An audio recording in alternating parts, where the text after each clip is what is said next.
What's going on, guys?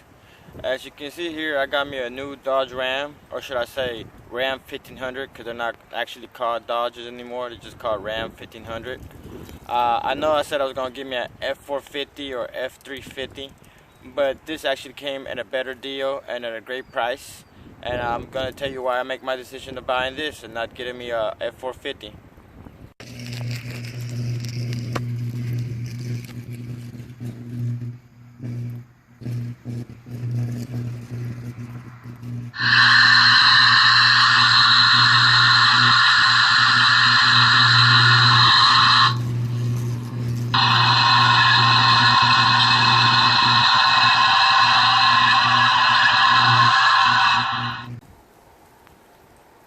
Now, the reason why I got me the Ram 1500 and not an F450, this is actually a 2012 Ram 1500.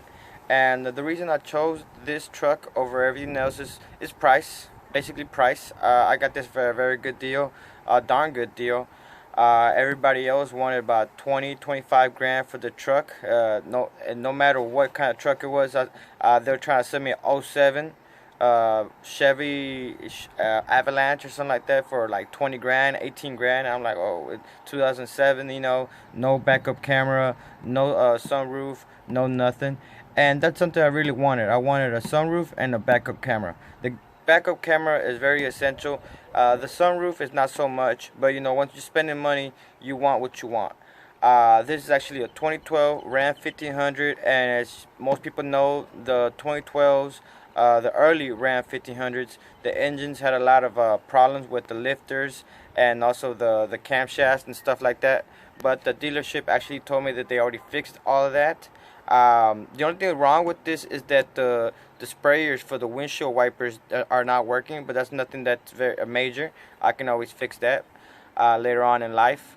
But it's been running good. Rams are pretty good. A lot of people are going to say that they're not so good in quality wise. I see that they have a lot of gaps. Y'all saw that I had a brush guard on it, and the problem is that there was a lot of gap in between the hood and the grill. So whenever you put in the brush guard and attach it to the truck, that there's some brackets that go inside the engine compartment or at the edge of the engine compartment, and so that's why they had a big gap in there. So for the brackets to slide in and have enough space, I had to fabricate a little stuff here and there. Had to cut the brackets, but it all worked out. It came out pretty good. I actually got a lot of stuff from Home Depot. As a matter of fact, I got a lot of stuff from Home Depot. I got the brush guard, I got the tow package, I got tail light guards. So I was pretty surprised that Home Depot have all this stuff on online. They don't have it at the store. They have it online, and it for a darn good deal. It wasn't too much. Just basically what other people charge for it, and I was really surprised. And as you can see here, I took the old hood ornament out of my old truck, cut it off, and put it onto this one. Very, very nice, very pristine condition. A lot of people might say a lot of stuff about Rams, but they last pretty good. My last truck, I got it and 200,000 miles and no problems whatsoever. Now, what I do hear about the trucks and all that stuff is that after 200,000 miles, the transmission usually fails on it. That's something that I'm going to have to fix later on in life. But for right now, it's running darn good. I've been having it for 6 months and no problem whatsoever. As you can see, I actually installed these side marker lights. They can actually install it for you, but I did it myself. $5, the material from eBay. I'm pretty sure they would have charged me an arm and a leg, maybe like $100, $80. I don't know, but I just did it myself. I like doing everything myself. And as you can see here, I have my tail light cover. The reason I bought this is because I have a bush in my house and I like to park in reverse. And sometimes I will actually scratch up my tail light with the bush. So this is why I installed it. Other people have little chrome outlines. They're not really a metal guard. It's just a chrome outline around the light. But this actually does a lot more protection of the tail light. Like I said, I have Everything on here is stock. The only thing I have accessorized is my tow package and the brush guard, but everything else internally I have not messed with it. It's been running real great. Like I said, they already fixed up all the problems that in their lifetime, so I already have a good experience with Rams. So this is why I decided to buy another Ram, and like I said, I got a great deal on it, and it's been working just fine for me. Now, am I telling you that Rams makes the best trucks in the world? No. If you would have asked me a year or two ago what brand new truck would I buy, I'll probably answer a Ford or the Toyota Tundra. Now, a lot of people are going to be like, well, you got to pick the Ford because they're the best selling truck of the year. Well, that's true, but I wouldn't touch no Ford from '06 to 2012. From those years, they had a lot of problems internally where they broke down very quick and it cost a lot of money to fix. Now, beyond 2012, they already got all the problems out of the way. You know, for 6-7 years they had problems, and I guess eventually they got them all fixed up. Now they have a whole bunch of technology, they have a whole bunch of stuff, and they're very good trucks for what you're buying. Also, the Toyota Tundra, they're very reliable, and that's why people buy them, because of the Toyota brand name. But the thing is, most people, in my opinion, that drive Toyota Tundras, they're not real truckers. They don't truck. They probably truck on the weekends. You know, they probably tow stuff on the weekends, but not for their daily use. Most people that I know that drive Toyota Tundras, they use it as a car.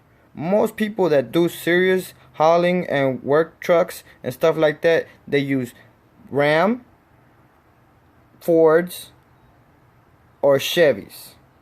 Bottom line, that's my opinion. Now, if you were to ask me what brand new truck would I buy this year if I could, I'd probably answer Ram 1500 2020 Laramie. Why? First off, it has won the best luxury car of the year. Second, has the biggest LCD screen coming stock from the factory. Everybody loves that LCD screen. Third, the tailgate opens like a barn door. It's very useful whenever you're hauling dirt or rocks. And fourth, because of the Ram box on the side of the truck. Now, the Ram box are nothing new. They've been having it, but it's very useful because you don't have to buy more toolboxes. You already comes pre-equipped with locks, so you can lock it up. Some of them you can actually lock it up with the key fob, so that's very useful because sometimes I get tired of just getting my keys out and open up my game boxes and stuff like that. Now, Ram came from its humble beginnings. When Ram first came out, it was just a plain Jane working man truck. Got you from point A to point B. Now, the reason why the Ram truck actually became synonymous with long lasting, it was also because of the Cummins engine. Everybody knew that if that truck had a Cummins engine, it was going to last forever. It might not be the most prettiest truck in the world, it might not have the best technology and everything like that, but it was going to last a long time. That's why you see a lot of people, even today with big businesses, they'll buy old Ram trucks with Cummins engines because they know it's going to last long and it's going to be good for their company because they don't have to be sitting down, breaking down on the highway and stuff like that, and you got to call tow service to help you out. So the Ram trucks actually came a long way from what are today. If you see all this luxury they have in these Laramies and stuff like that, it's nothing to what when they first came out. Now, which engine would I get for my Ram if I were to buy a brand new one? First off, I would just go with the 5.7 Hemi. Just because it's been on there for 10 years, they already got all the quirks out, so you know it's long lasting and reliable. And it gets darn good gas mileage. I'm getting about 16-17 miles to the gallon on my truck on the highway, but also you gotta remember I have a whole bunch of tools slowing me down.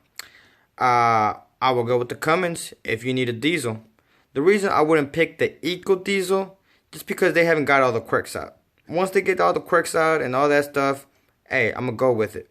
But see me, I always buy a car that's 5 years or older. Why? Because I don't want to be the guinea pig. Because usually these car companies will come out with the brand new technology, but you're going to be the first year guinea pig. They're going to test out all the technology with you. So I don't like being a guinea pig. So that's why I will go with something reliable. Just because I know that there's a whole bunch of parts out there, just in case if my truck ever messes up.